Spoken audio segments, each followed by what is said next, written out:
Obviously I'm not going to watch a 15-minute video here on the show, but yeah, I think there's something wrong with him for sure. He's educated. He it's spoke sports like medicine. it at least. Yeah, he graduated from Purdue with a degree in sports medicine. For some reason, I thought he had a master's, but I might be thinking of Chuck Liddell. Chuck Liddell has a master's. He's an accountant, Chuck Liddell. Chuck Liddell is basically how badass retarded. Accountants are, and no one gets it. But Chuck Liddell is one of those guys who's punched out of his mind too. Yeah. I would fight Chuck Liddell. I would fight a lot of people, but I wouldn't fight any of them. I think Kyle could beat Chuck Liddell. Did you see his last Tito fight? Yeah, he looked like I feel like if I had to fight him right now, obviously I think he beats the shit out of me. But I think if I had like a real boxing teacher to like teach me balance, because I don't understand that concept, for like 6 or 8 months, like they did that shit like from Rocky where they tied my feet together with some strings or something and like taught me how like to not like fucking lose my balance when I'm like throwing or whatever and like look silly, because he looked so unbalanced and so just like all over the place. Like he was discombobulated before he got struck once. Like, he would throw a strike and it looked like a high school kid, that you would see on Reddit throwing a punch. Those wild punches that he's like completely out of balance, like no defense. He looked afraid. But I don't know if it was fear or just like mania. Like it was real sad. I don't think he got paid enough to do it either. I felt bad for him, and Tito's a bitch for doing him like that. Like Tito could have just jabbed him and put him down, but Tito jumps on him like it's for the fucking belt, and he's got to make sure this guy's out. Like he's a world class opponent who's gonna pop back up and do some sort of fucking comeback. Like as you get older, you lose your athleticism. It's difficult to describe like how a guy just doesn't move athletically anymore. But you can see it. Like it when you see it. And that to me is what happened in that Chuck Liddell fight. Like he just didn't move athletically. His footwork. I couldn't tell you what exactly was wrong with it. It just seemed odd. And we've talked about the other hand. Like I rolled with Joe Lozon.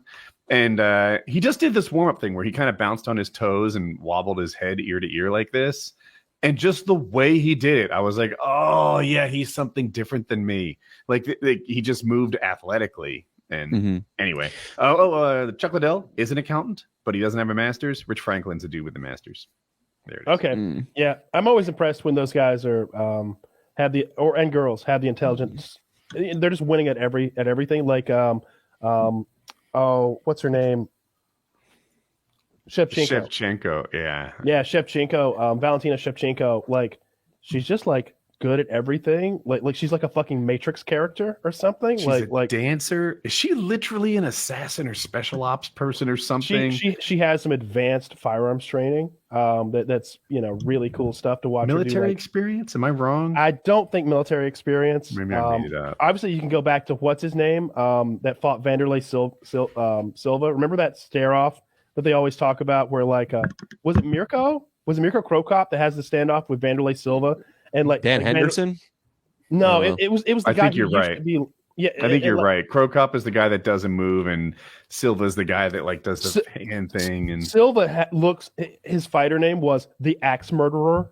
Okay, he looks terrifying, and he's like in Cro Cop's face, like giving him the fucking Manson lamps, as Tony Soprano calls them, just the dead eyes. And Mirko's looking through him because Mirko was in the military special forces. Mirko has killed many men in his life. He has killed men. Okay, so the idea of fighting this goofy looking like dude tonight, it's just a Saturday night to him. Like he's thinking about the beers he's gonna have after he's done destroying this man. Like he's not afraid. You can't intimidate him unless you've got an AK-47 that we don't know about. Are you talking about Cro Cop, that guy? Yeah, Mirko Cro Cop. Like back in 2007 or something, his videos were like the first exposure I had to any sort of UFC, like mixed martial arts fighting, and it was just like Cro Cop spinning head kick knockouts, and these are professional fighters, and he must be kicking they know he's known for kicking. They've probably seen the YouTube video, and they still get caught with a heel to just the temple every single time. What was the line with Cro Cop? He's like, right leg kick, hospital, left leg cemetery. Yeah. Yep. He and then there was the famous fight where he fought Gabriel Gonzaga, who everybody thought was a pure jiu-jitsu guy, and Gabriel uncorks a high kick in the second round that flatlines Cro Cop. Cro Cop. That was one of the first UFC pay-per-views I ever bought.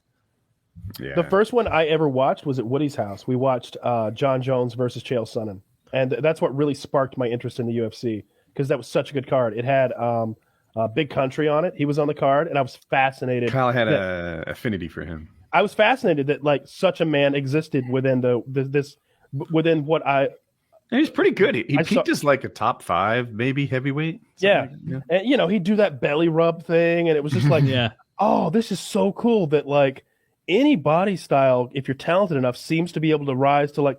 I mean, this is a pay-per-view we're watching, right? Dana White hated him. Sorry to cut you off. Oh, I think it's interesting. He hated this guy because he didn't look like an athlete. He grew a big gray beard, a big one, like down to your nipples. And it aged him and made him look older. And he looked raggedy and older and nothing like they wanted a UFC top fighter to look like. But there he was, beating guys who looked like they were, I don't know, strong fitness models or something. Yeah. For a while, he knocked everybody out too, which I find it like, how could Dana hate a guy who's finishing people? Isn't that the bottom line? If you finish people, who gives a shit how you look? He didn't look right. Because it was during a time when Dana was really trying to like legitimize the sport and like really make it its own thing, like get it to the level it is right now. I remember like 6 years ago, like somebody was like pointing out to Dana that the numbers were slipping. Right, this is before ESPN. They're like, hey, your numbers are down, this and that. And Dana like had all the stats. He's like, our numbers are down. You know who else's numbers are down? Everyone. And he knew the MLB's numbers. He knew the NBA's numbers. He knew the NFL's numbers. And he's like, they're all like this group's down 2.7%. These guys are down 4.8%. We're down 1.2%. And you know what? Last Saturday night, we had one of the biggest cards we've ever had. The biggest of this year, the biggest in the last 5 years. We're on the rise. And you need to learn a little bit more about sports if you're going to be a sportscaster. And I was just like, oh man, this guy just eats. Like, people give him so much shit. We wouldn't have MMA the way we have MMA if it's not for Dana White. Yeah. Have you seen Ariel Helwani's latest like drama? Maybe you're too sick. You haven't been. I sent you that thing with Street Jesus. But are you talking about something else? It is something else. Yeah. So you're talking about the prison thing. So UFC 200. This is a while ago, guys. Maybe I'm going to 2016. I remember him. I was going to call it 5 years ago. I was going to. So all right. So 5 years ago, Brock Lesnar was coming back. He was a huge draw, and I think he actually became champ. He left the UFC. He was coming back for UFC 200, and it was just, you guys hear me. Every once in a while, the UFC does a card that makes it a Super Bowl like event. Yeah, and Ariel somehow found it all out and sort of not leaked it, like announced it before the UFC did. They completely didn't forgive him, and the way they tell the story. They told this to Ariel and said, this is off the record. You can't use this. And then he used it anyway. Ariel says, this is absolutely untrue. This is not what happened at all. It's 1,000% bullshit. Joe Rogan is saying it, but his source is Dana White. Brendan Schwab is out there saying it, but he's just mindlessly parroting Joe Rogan. And this all sounds reasonable if you follow the scene. Like if you follow the scene, you'll hear this and be like, yeah, sounds right. And he is pissed, and he's like going after everyone with very strong words. And saying like, that's not what happened. That's not how I got that information. They didn't give it to me off the record, and I, backstabbed him. So it's fun drama. I thought with him and what's his name? Fucking Street Jesus, the fucking Jorge Masvidal. He's interviewing Jorge Masvidal, and he says they're just sitting across from each other. They're both sitting on couches, and I'm paraphrasing. I don't remember it word for word, but he's like, "So you were you did some time in jail, huh?" And he's like, "What? Next."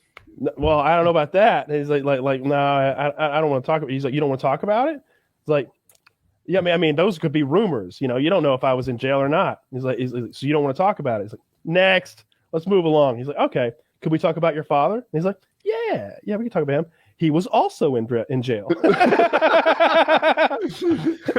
it's just like, the Curb Your Enthusiasm. The Curb Your Enthusiasm.